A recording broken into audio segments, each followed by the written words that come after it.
पहिल्या आंदोलनात तिथं जाऊन मला कळलं की देशभरातून तिथं लोक आलेली होते. म्हणजे सिक्कीमवरनं लोक आली होती, जम्मू काश्मीरवरनं लोक आली होती, केरळवरनं लोक आली होती, तमिळनाडूवरनं आली होती, काही लोक ओडिसावरनं आली होती, बंगालवरनं आली होती. आणि त्याच्यानंतर त्यांचं असं झालं की आता हे देशभर वाढलं पाहिजे. म्हणजे मला तिथं भरपूर जे सगळे तरुण जे आलेले होते देशभरातून त्यांनी मला सांगितलं की तुम्ही देशभर करा. आणि त्याच्यामुळे आम्ही आता वेगळ्या वेगळ्या राज्यात करणार आहे.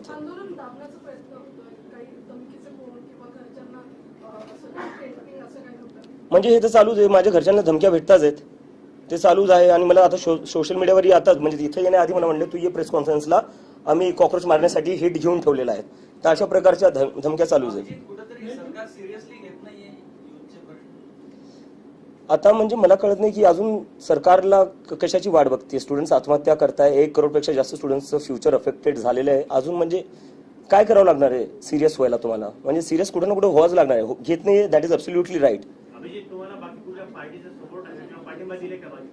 नाही, मी एक गोष्ट क्लिअर करू शकतो की कॉक्रोच जनता पार्टी सोबत कोणीही असोसिएटेड नसणारी कुठलीही पॉलिटिकल पार्टी आम्ही कोणाला इन्व्हॉल्व्ह होऊ नाही देणार आहे. बट कुठल्याही पार्टीला जर स्टुडंट्सच्या मुद्द्यावर आम्हाला समर्थन द्यायचं आहे, युवकांच्या बेरोजगारीच्या मुद्द्यावर आम्हाला समर्थन द्यायचं आहे, ते आम्हाला समर्थन देऊ शकतात. कारण की जर तुम्हाला युवकांच्या मुद्द्यांवर राजकारण करायचं आहे, आमच्या मागण्यांना तुम्हाला समर्थन करायचं आहे, यू आर वेलकम.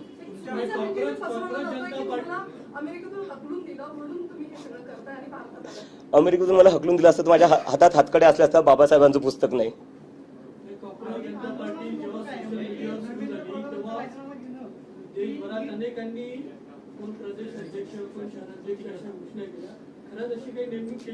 अशी काही नेमणूक नाही झाली, पण लोकांची एक्साइटमेंट आहे, त्यांचं ते एनर्जी आहे, पॅशन आहे, ते स्वतःहून काही ना काही करू बघायला बघतायत. So I really respect that passion. पण आम्ही लवकरच आमच्या फॉर्मल बॉडीज पण अनाऊन्स करू.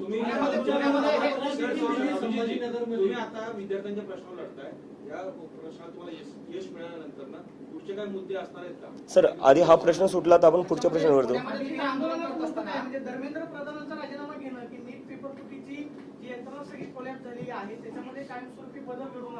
सरकारनं परत परीक्षा घेतली आणि परीक्षा घेताना सांगितलं की आम्ही सीसीटीव्ही बसवू, सगळ्या केंद्रांवरती हवाई गस्त जे आहे ते घालू.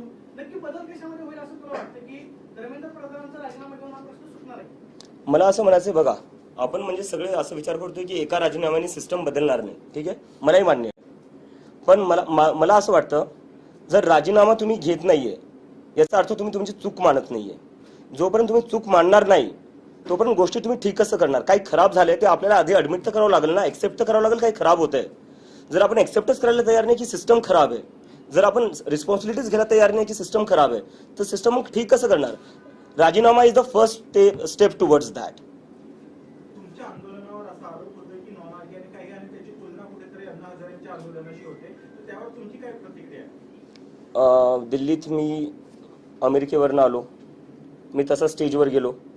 म्हणजे तिथं स्टेज नव्हता खरं सांगायला गेलं तर. सगळे लोक स्वतःहून आले होते, काय पैसे देऊन आणलेले नव्हते, तुम्ही पाहिलं असेल. मी कुठून काय करणार आहे? मी तर स्वतः एक स्टुडंट होतो अमेरिकेत. तर हे सगळे जे आहे ना म्हणजे डिस्ट्रॅक्ट करायच्या गोष्टी चालू आहे. मला वाटते जे लोक असे आरोप लावतात त्यापेक्षा जर तुम्ही खरंच जर स्टुडंट्सचे प्रॉब्लेम सॉल्व्ह केले असते, नीट पेपर फुटी जी झाली त्याच्यावर थोडं लक्ष दिलं असतं, सीबीएसई मध्ये जे झालं त्याच्यावर लक्ष दिलं असतं, तर आम्हाला हे सगळं करायची गरजच पडली नसती. दिल्लीमध्ये आंदोलन करताना तुम्हाला देशातल्या इतर अनेकांनी पाठिंबा दिला, ते तुमच्यासोबत आलेले होते. पुण्यामध्ये आंदोलन करताना असे पुण्यातले कोणते घटक आहेत, कोणी व्यक्ती आहेत की तुम्च्या आंदोलनाला तुम्हाला सपोर्ट देण्यासाठी आलेले आहेत? आता आंदोलनाचं आयोजन करताना तुम्ही कोणासोबत कोऑर्डिनेट करतात, कोणाशी चर्चा करतात? ही मंडळी कोण आहे की तुमच्यासोबत पुण्यामध्ये भक्कमपणे उभे राहिली? नाही, पुण्याचे जेवढे काही स्टुडंट्स युनियन्स आहेत ते सगळे एमपीएससीचे असो, पुणे युनिव्हर्सिटीचे असो, ते सगळे आमच्या सपोर्टमध्ये आहे. बाकी आम्ही एक लवकरच प्रेस रिलीजमध्ये बाकी सगळी इन्फॉर्मेशन टाकून देऊ तुम्हाला.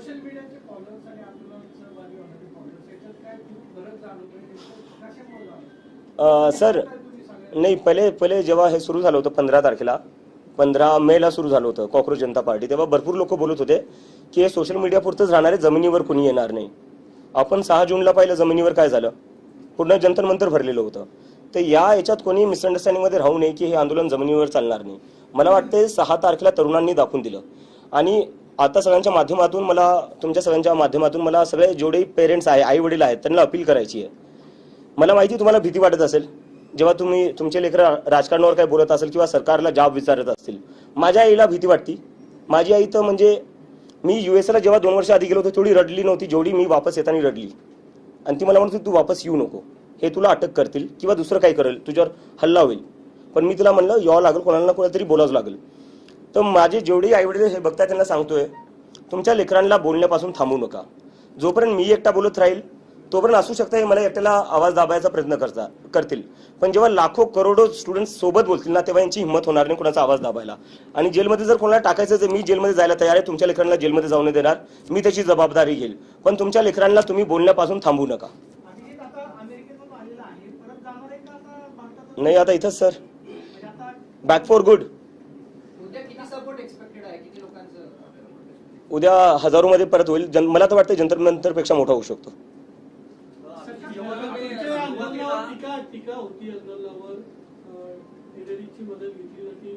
कशाची कशाची आज पत्र देखील संभाजीनगरमध्ये मुंबईतल्या एका माणसाने पत्र देखील लिहिलं पोलिसांना. तर दिल्ली पोलिसने एका आतंकवाद्याला परमिशन दिली असं म्हणायचं तुम्हाला? पुणे पोलिसने एका आतंकवाद्याला परमिशन दिली असं म्हणायचं? एक minute sir, I am answering sir, please. ठीक आहे, लिगली करतोय आम्ही, म्हणजे बेस काय याच्यात? आणि चला ठीक आहे, हे एकदा मी अजूनही करतो. चला, म्हणजे मी एक पाहिलं, वेदांत जो होता 17 वर्षाचा स्टुडंट, ठीक आहे, त्या 17 वर्षाच्या स्टुडंटला पाकिस्तानी बोलण्यात आलं जेव्हा त्यांनी सीबीएसई मध्ये काय घोळ चालला तो एक्सपोज केला. तर तुम्ही मला पाकिस्तानी म्हणताय, जो 17 वर्षाचा सीबीएसई स्टुडंट आहे त्याला पाकिस्तानी म्हणताय. तुमच्यासारखे जे पत्रकार आहे जे सरकारला प्रश्न विचारतात ते त्यांना पाकिस्तानी बोलल्या जातं. तर मग या देशात भारतीय राहिलो कोण? फक्त भाजपाले आणि त्यांचा आयटी सेल, आणि आम्ही सगळे बाकी पाकिस्तानी झालो. काय अर्थ आहे याला? तुम्हाला प्रश्न विचारतो. तर आता तुमच्याकडे तुम्ही युथ आहात, तुम्ही भारताचे भविष्य, पण तुम्ही फक्त ह्या धर्मेंद्र प्रधानच्या याच्याबद्दल बोलता. पण तुमच्याकडे तुमची काय मॉडल्स ऑपरेटिव्ह पुढे भविष्यासाठी तुमचे काय प्लॅन्स ते बिलकुलच सांगत नाही सर. 15 दिवस झालेत सुरू होऊन, 15 दिवस झाले सर.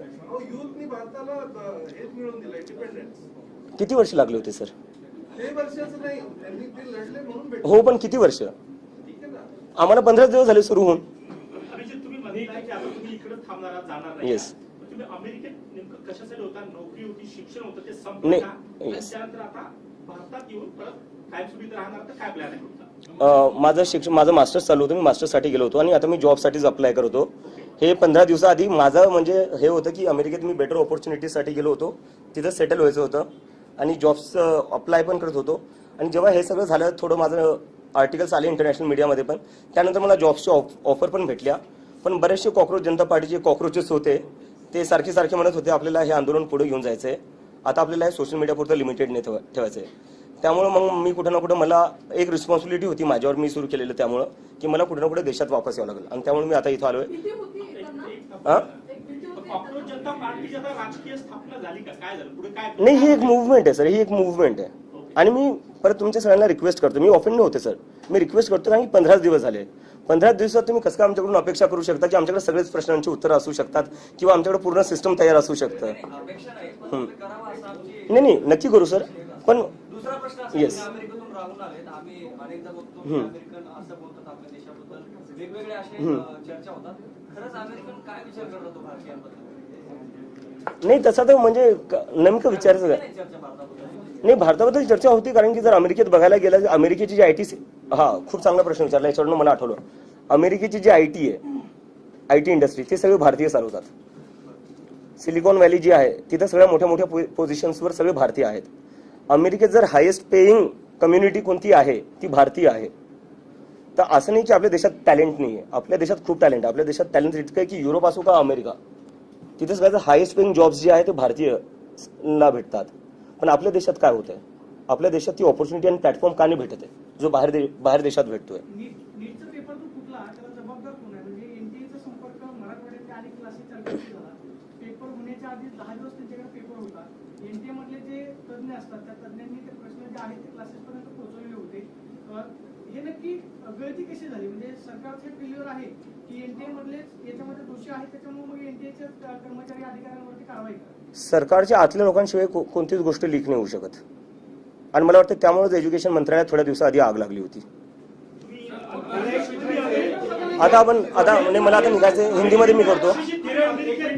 अमेरिकेत शिक्षण घेतलंय, तिथली समजा एज्युकेशन प्रणाली जवळ पाहिली ती पाहिली, काय बदल व्हायला पाहिजे, काय झालं पाहिजे, काय नाही काय? सर त्याच्यावर आपण नंतर बोलू, आता आपण मुद्द्यावर नाही. मला एकदा आता हिंदीत हिंदी जो पेपर फुटीचा मी हिंदीत बोलतोय. मला मला मला टाइमाचं लिमिटेशन है. सो 6 तारीख को दिल्ली के जंतर मंतर पर आंदोलन हुआ था. हम सबने देखा दिल्ली के जंतर मंतर पर किस तरह से हमारे शांतिपूर्ण आंदोलन को समर्थन मिला. पूरा जंतर मंतर भर गया था. इससे यह साबित होता है कि इस देश का युवा अब इस सरकार से डरता नहीं, वो सवाल करेगा. और हम आज फिर से रिक्वेस्ट करते हैं एजुकेशन मिनिस्टर धर्मेंद्र प्रधान से, वो रिजाइन कर दे. अगर वो रिजाइन नहीं करते हैं तो अब हम देश भर आंदोलन करने जा रहे हैं, जिसकी शुरुआत कल पुणे से हो रही है. कल पुणे यूनिवर्सिटी में सभी लोग, सभी छात्र एमपीएससी के हो, नीट के हो, सभी छात्र आएंगे और एक बहुत बड़ा आंदोलन करेंगे और हम धर्मेंद्र प्रधान का रेजिग्नेशन की डिमांड करेंगे.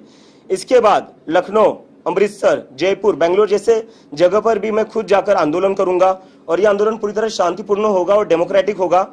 और इसके बाद भी अगर धर्मेंद्र प्रधान रिजाइन नहीं करते हैं तो हम सब इस देश के युवा दिल्ली में फिर से 20 तारीख को जंतर मंतर पर आएंगे और धर्मेंद्र प्रधान का रेजिग्नेशन लिए बिना नहीं लौटेंगे. और मैं आखिर में ये कहना चाहता हूं सभी लोगों से, सभी स्टूडेंट से, सभी युवाओं से, अब हमें सबको मिलकर आवाज उठानी पड़ेगी. जब तक ये लोग हमारी बात नहीं सुनते, हमें सबको साथ में आना पड़ेगा. कब तक इस देश में स्टूडेंट सुसाइड करते रहेंगे, कब तक इस देश में पेपर लीक होते रहेंगे, कब तक इस देश में सर्वर डाउन होते रहेंगे और उसके बाद भी मंत्री अपनी कुर्सी पर बने रहेंगे. अगर आपकी एक गलती हो जाए, आपका फ्यूचर बर्बाद हो जाएगा. अगर आप कंपनी में कोई एक गलती कर दो, आपकी जॉब चली जाएगी. लेकिन यहाँ गलतियों पर गलतियां हुई जा रही है, लेकिन फिर भी रेजिग्नेशन नहीं हो रहा है. तो हमें कहीं ना कहीं इस देश में अकाउंटेबिलिटी फिक्स करनी पड़ेगी और उसके लिए सभी लोग हमारे आंदोलन को सपोर्ट करें. Thank you.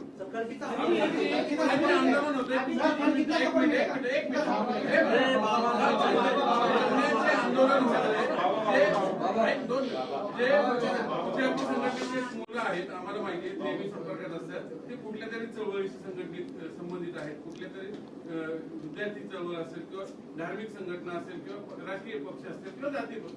मग हे ऑर्गॅनिक जनता पार्टी, कॉर्पोरेट जनता पार्टी कुठं आहे? ही सगळी कुठल्या संघटनेत काम करणारी मुलं आहेत. ऑर्गॅनिक जनता पार्टी कुठे येणार आहे? हे जनता, हे नागरिक नाही देशाचे. नागरिक आहेत, पण कुठेतरी इतर संघटनेशी नाही असू द्या ना सर. तर ते एकरूप कसे होणार? नाही मी तर म्हणतो भाजपचे लोक आले पाहिजे. भाजपच्या त्यांचेही लेकर ते नीट आणि सीबीएसई परीक्षा देत असतील ना, त्यांचेही लेकर सीबीएसई आणि नीटची परीक्षा देत असतील, त्यांनी आलं पाहिजे. आम्ही असं म्हटलं की काही दिवसांपूर्वी शिक्षण मंत्र्यामध्ये आग लागलेली होती. सरकारचे लोक याच्यामध्ये सहभागी असल्याशिवाय होणार नाही. म्हणजे थेट शिक्षण मंत्र्याचा सहभाग आहे का नीट पेपर फुटी प्रकरणात? मी अजून किती क्लिअर बोलू यापेक्षा. सीबीआय कडून तुम्ही काही माहिती घेतली का या तपासाच्या संदर्भात? आणि दुसरी गोष्ट, या तपासामध्ये प्रामुख्याने जी लोक पेपर फुटीत होती ती पुण्यातली सहभागी होती, त्याच्या मागे नेमकं कोण आहे याबाबत काही तुम्ही माहिती घेतली का? सीबीआय माझ्यासोबत का बोलेल सर? मला तर वाटतं माझ्यावर सीबीआय रेड होईल. तुम्ही काय त्यांच्याकडे विचारणा केली? नाही.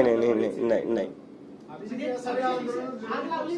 कारण तुम्ही जी भूमिका मांडताय ज्या प्रमुख पद्धतीने त्या पद्धतीने विरोधी पक्षाने पण मांडलं पाहिजे. मला वाटतं विरोधी पक्ष मांडतोय, पण मीडियाने आपल्यासोबत हा म्हणजे स्वतःला प्रश्न विचारला पाहिजे, ते दाखवत का नाहीये. तुमचं मानतो तर त्यांचं काय मांडणार?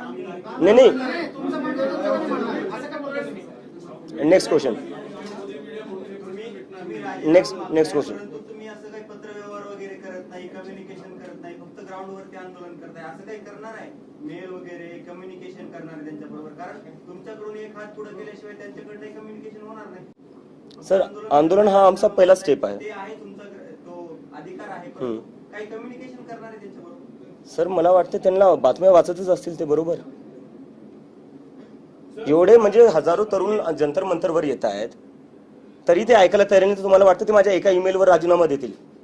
आम्ही झुरळ हा एक उपद्रवी कीटक समजला, रोगराई पसरवणारा कीटक समजला. ते सगळे केळसवाड्या नजरेनं बघितलं. तुमच्या पार्टीला गांभीर्याने का घ्यावं जनतेने?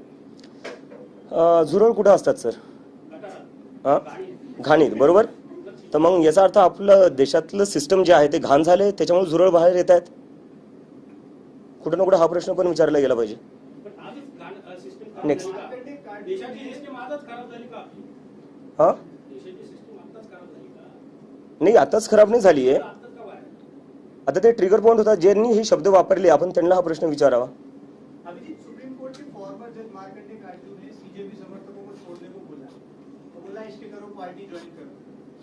मुझे लगता है देश एक डेमोक्रेटिक कंट्री है, जिसको जो पार्टी शुरू करना चाहता है कर सकता है, उसमें कोई रोक नहीं होनी चाहिए। कल जंतर मंतर से ज्यादा सपोर्ट होगा। आगे जाके राजनीति में 2029 के लोकसभा चुनाव के पहले कांग्रेस जनता पार्टी देखने को मिलेगी। सर मैं कह रहा हूँ 15 ही दिन हुए हम लोगों को शुरू करके। हाँ? नहीं, सोशल मीडिया तक तो सीमित नहीं रहेगा सर, इतना मैं आपको गारंटी है।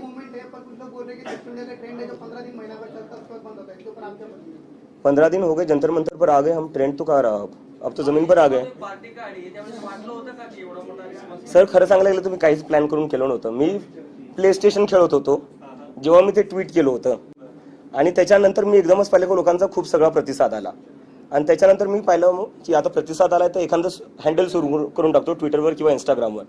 दुसऱ्या दिवशी मी उठून पाहिलं त्याच्यावर 1 मिलियन फॉलोअर झाले होते। मग कुठं ना कुठं मला असं वाटलं हे काय झालं आता। भीती वाटत होती काय फॉलोअर वाढत होते? नाही भीती नव्हती वाटत, मी समजायचा प्रयत्न करत होते की काय चालू आहे, कशामुळे होतंय असं। त्यानंतर मी जेवढे लोक फॉलो करत होते, काही लोकांचे मेसेजेस येत होते, त्यांच्याशी संवाद करायला मी ट्राय केला, आणि त्याच्यात समजलं की लोक खूप जास्त हे जे तरुण आहेत, 19 वर्षाची मुलं होती ती, कोणी रिसर्चमध्ये जायचा प्लॅन करते, कोणी डेटा सायंटिस्ट बनायचा विचार करत होतं, तर त्या लोकांनी एकंदरीत ना पॉलिटिक्सवरनं गिव्हअप करून टाकलं होतं। जेवढ्या पॉलिटिकल पार्टीज आहेत त्यांनी एकदमच त्यांच्या एक्सपेक्टेशन्स संपल्या आहेत त्यांच्याकडून, आणि त्यांना असं वाटलं की हा प्लॅटफॉर्म कुठे ना कुठेतरी आमच्यासाठी यूज होऊ शकतो, आणि त्यामुळे मग त्यांनी मला प्रेशर केलं की आता ही मुवमेंट तू सिरियसली घे, आम्हाला माहिती आहे तू मजाकमध्ये सुरू केली आहे पण तू आता सिरियसली घे। तुम्ही जो बाबासाहेबांचा फोटो आणि ते पुस्तक टाकलं ते अनेकांना आवडलं, मात्र काय सांगायचं होतं तुम्हाला ते? त्याच्याने मला हे सांगायचं होतं ही जी मुवमेंट आहे ती संविधानाच्या हद्दीत राहूनच चालेल आणि संविधानाचं पालन करूनच चालेल। Okay, thank you every